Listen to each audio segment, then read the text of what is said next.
Welcome back into Talking Fitchburg. Joined today is your sustainability specialist, Phil Groupie. How are you doing? Cleanest intro yet. I love it. I may have been practicing off air. You done good. It's only been like 60 times that we've gotten together.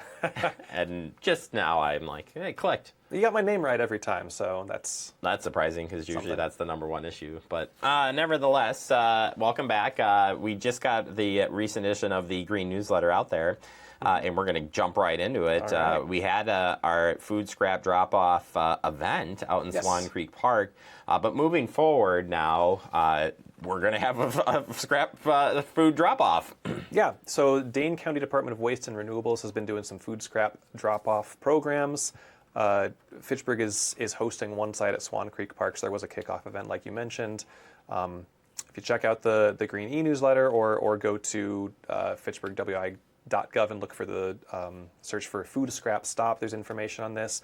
Residents can participate in this. If you register, you can get a code to unlock the bins and put your own food waste in there. And there's information about what's accepted and what's not accepted.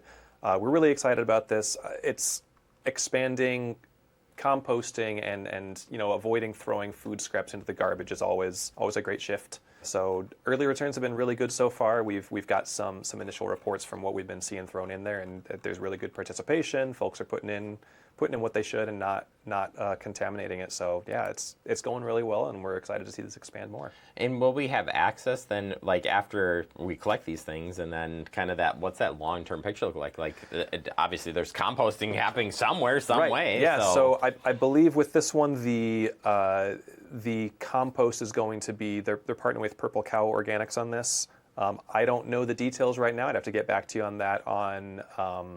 If this will be then provided back to the host communities or if it's going to be just sold by Purple Cow. That one I'm not positive on. I know this is more to come. Early on, yeah. It is early on, yeah. Our environmental engineer, Ben Schulte, has been taking more of the lead on this, but I'll check with him and get back to you. All right, moving on to home energy. Those rebates are available across the state. And, you kind of think of the transition now into the winter time, Maybe people start thinking about energy because, man, it's going to get cold. It's going to get cold. That's right. Yep. Yeah, so always a good time to think about energy. We're getting into winter, so you're going to start thinking about, oh gosh, my heating bill's getting so high. What can I do about this? Well, you can look at, you can certainly look at getting furnace tune-ups to make sure that it's functioning as efficiently as possible. You can look at winterizing your home a little bit better. Maybe have somebody come in to do a home energy assessment and see if you've got any major leaks through doors, through windows, through your soffits, any of your house kind of joints between different elements of the home, and possibly get some air sealing and insulation work done to close that up. Focus on energy. The state's energy efficiency rebate program is fantastic. It's definitely still out there.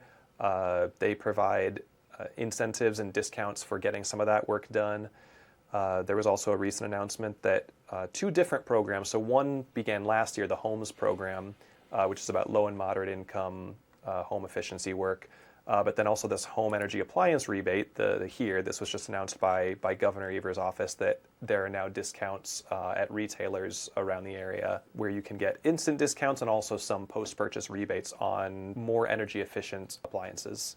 So, go out there, upgrade equipment if you need to, work on air sealing and insulation. Even if right now this is all your budget allows for, just if you've got a leaky window, get some plastic wrap and just kind of seal that up for the winter to make sure you don't have energy and dollars just kind of bleeding out a window with an issue. It's a good time to save energy. That's right. And save the money in your pocket, and take advantage while it's there. If that was the main thing, like why it's there, take advantage. And there's some really good tips out there too that you have on our website, even just ongoing. So whether you even want to get involved in the programs, which you should, there's other things that you can do right now to be more sustainable. That's right. Take on some energy. We focus a lot on renewable energy. Absolutely should. But energy efficiency is step one. Reduce your energy use first and then replace what's left with renewables. It's a lot cheaper to just not use the energy to begin with than to try to figure out where it, is it coming from a cleaner source? Well, just decrease your use to begin with, and you're going to save that money right up front. Yeah.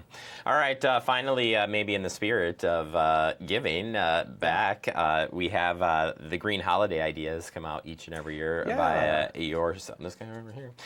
So we're just going to hit a couple of these because the holidays will keep on coming. But right before the big rush and stuff, I'm looking at this green section here, and I love this secondhand gift idea. Everybody's like, oh my God, you're talking about re-gifting, Jeremy? How dare you? Well, I don't know. It's not like you have to re-gift, so to speak, but you can find ways of making some things fun. There's re-gifting like a pair of socks that I've used for a couple years and I'm just not feeling them anymore. That's a little bit different than re-gifting. Well, I had this coffee mug that I love, but I just have too many, and it's it actually perfectly fits a theme of somebody else that there's a way to re-gift things that they're still usable, they're still in good quality, but maybe somebody else would get more enjoyment, would get more use out of it. I think that re-gifting has kind of become almost a four-letter word, and I don't think it needs to be if it's thoughtful and something still useful. It's not about unloading things on someone else. It's about saying, well, I want to give a gift to somebody. I don't have to go buy something that's brand new, that's in all its packaging, that got shipped halfway across the world. I've got something right here that I know that they would get more enjoyment, more use out of than I do. I think that's one. It can be more personal and more thoughtful, but it's also a great way to do gift giving that's not necessarily that's lower impact. Yeah, no, it's rethinking again. If maybe that's the theme of today's show, is rethinking a little bit. Same with the wrapping paper, going a little bit greener on wrapping paper, or just considering other ways of doing it. It's always interesting one to kind of consider. Like, I could do things a little bit differently. Certainly, you get a lot of boxes this time of year, right? Yeah, a lot of boxes. There's so much packaging, so much gift wrap and bows and glitter and tags that ends up just going into the trash. I was definitely the kid, and some of this was just because it was, I don't think I was concerned about cheaper and lower waste, but I thought it was fun. I was the kid that wrapped presents in like the Sunday comics. So just kind of find whatever lying around the house, use brown butcher's paper kind of a thing. But even now, finding ways to again give things a second life as wrapping paper. I just learned about this. About more of, I believe this is more of a Japanese gift wrapping style furoshiki, and it's basically it's like you can get any sort of reused cloth. You can buy like reused saris that have been cut to size, or things that are specifically designed for wrapping this. But you wrap a gift in it, and it's just a cloth. So you fold it, put it back away, and then next time you need to wrap a gift up, you've got this same thing. It doesn't always have to be brand new wrapping paper. You can find things that are reusable. I think that the packaging and wrapping aspect of gift giving is one of the most impactful parts of the holiday in terms of waste. And so if you can find a way to reduce that, that can really make a big difference. We have a huge bin of we hold on to, if somebody gives us a bag of any sort, for Hollywood, and maybe they should be listening. I'm going to get this bag back to them. But I always said, my mom, it's a small bag. I'm like, let's not wrap it. Let's throw it in the bag that we got, and we kept the piece. I'm like, maybe you use some tissue paper. Right, but we even hold on to those things too. I'm like, it's just thinking outside the box a little bit. Like, I definitely get teased. I will get a little like a penknife, and I will carefully cut all the tape and make sure, like, if this gift wrap can be reused, I'm going to save it. I'm not just going to tear it apart and throw it away. And that's your holiday day takes 10 hours to open up presents. It does. That's right. I really like to savor every gift. Savor the moment. Yep. Savor the moment. And finally, there is a website set up for Going Green for the holidays. I encourage everybody to check it, especially now, like thinking ahead now. And being prepped now before you get, into the crunch time, so to speak, however you're celebrating, and rethinking how you want to do it. If you're changing plan it now. If you're changing any practice, it's so much easier to have a plan going in. Otherwise, you get to crunch time and you're just going to go with the default, with what you're used to. And so if you're looking to make a change, now's the time to think about it.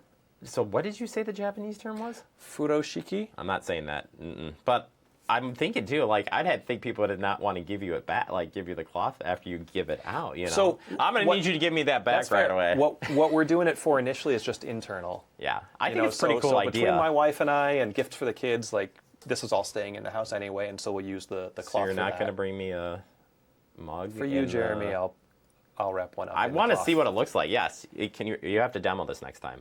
You Sure. think you can pull that off? Yeah, I'd love to. Yeah, I just want to get.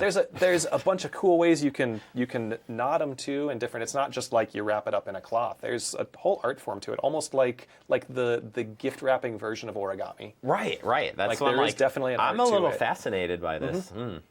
Yeah, we'll dig into it. All right, fantastic. Well, Phil, thank you so much. If people want to learn more or get involved in the newsletter, as like reading it and finding it, how can they do so? FitchburgWI.gov. Check out Notify Me, and if you sign up for Green Fitchburg notifications, you'll get the Green e-newsletter.